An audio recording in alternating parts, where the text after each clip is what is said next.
Allahumma a'inni ala dzikrika ala wa bidzikrika syukrika wa wa syukrika husni ibadatik. wa husni ibadati. Bapak dan Ibu sekalian dalam barang 1, 2, 3. Allahumma a'ini bidzikrika Dzikrika wa syukrika wa husni ibadati. Apa artinya ya Allah? Tolong kami ya Allah. Tolong kami ya Allah. Apa itu tolong? Untuk selalu bisa sholat, selalu zikir, untuk bisa ingat, untuk bisa bersyukur, untuk bisa beramal saleh.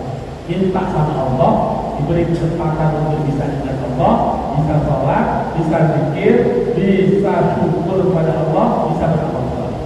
Mintanya siapa? Kepada Allah, karena dialah yang menjaga hati kita. Maka doa kita selalu di nasrul mustaqim. Allah beri kami jalan yang lurus, jalan yang lurus. Maka minta sama Allah pertolongan untuk bisa zikir, bisa sholat, bisa syukur, bisa husni ibadah.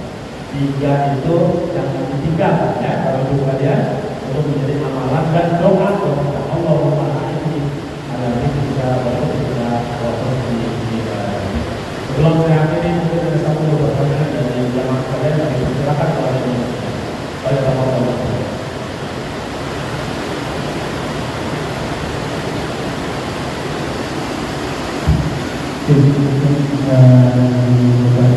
Ada satu yang ingin ada.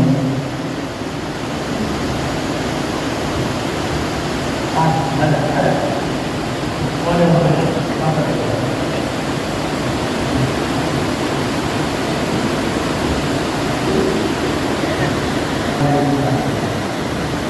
baik dari masalah kaitan dari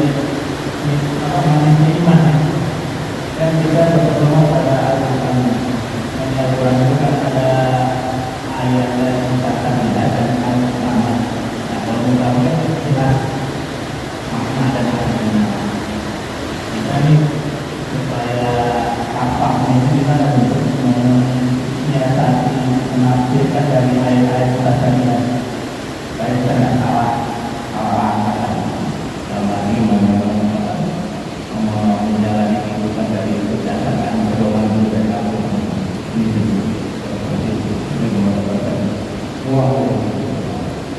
Ayat-ayat muqaddamat dan ayat-ayat muhkamat. Ayat muhkamat itu juga perlu bimbingan ya. Jadi dalam membaca ayat-ayat muhkamat, walaupun itu sudah jelas hukumnya, dan muhkamat itu yang juga tidak perlu penafsiran, gitu ya. Jelas, solid, itu tetap perlu dibimbing. Supaya apa? Supaya kalau membacanya tidak keliru juga. Kan udah muhkamat, tapi ya muhkamat dari siapa? Orang yang punya kemampuan untuk bisa membaca dengan baik, dengan baik. Kadang-kadang kemampuan kita tidak pada posisi itu.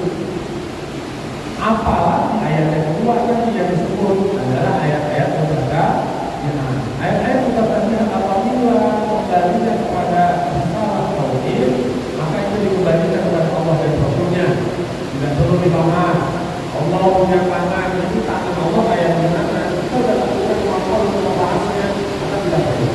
Wajibullah, wajah Allah kayak gimana? Tidak perlu dibahas. Ya, tapi kalau yang dimaksud sholat muskot, sholat apa utara itu boleh dibahas.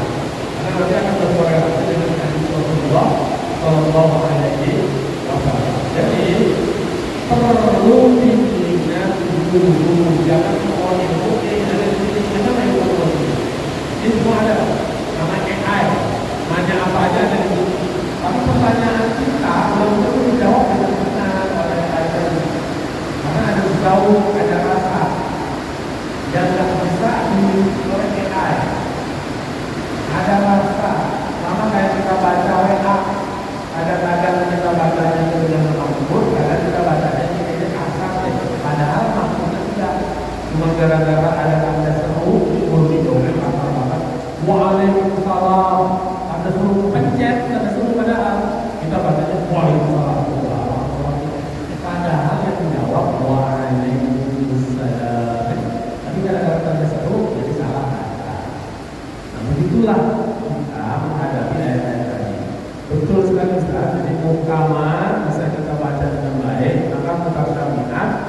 itu lebih butuh kita pendamping guru yang bisa mengajarkan.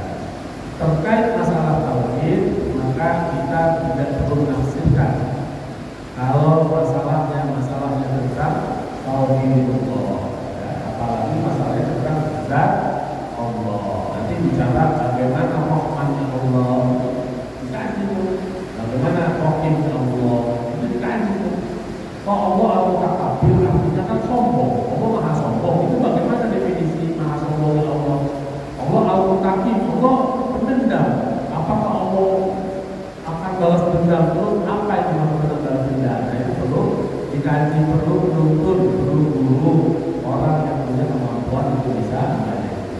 Jadi penting Ustaz, kita membaca buku, tapi juga penting untuk mendapatkan tadi ya, guru pendamping yang mampu menjaga. Maka dalam definisi kita, kalau kita tidak punya kemampuan membaca itu dengan baik, maka bagaimana ibadahnya orang yang tidak punya kemampuan untuk berijtihad, maka mengikuti gurunya, ulamanya untuk bisa mengambil pada sunnah-sunnah Rasulullah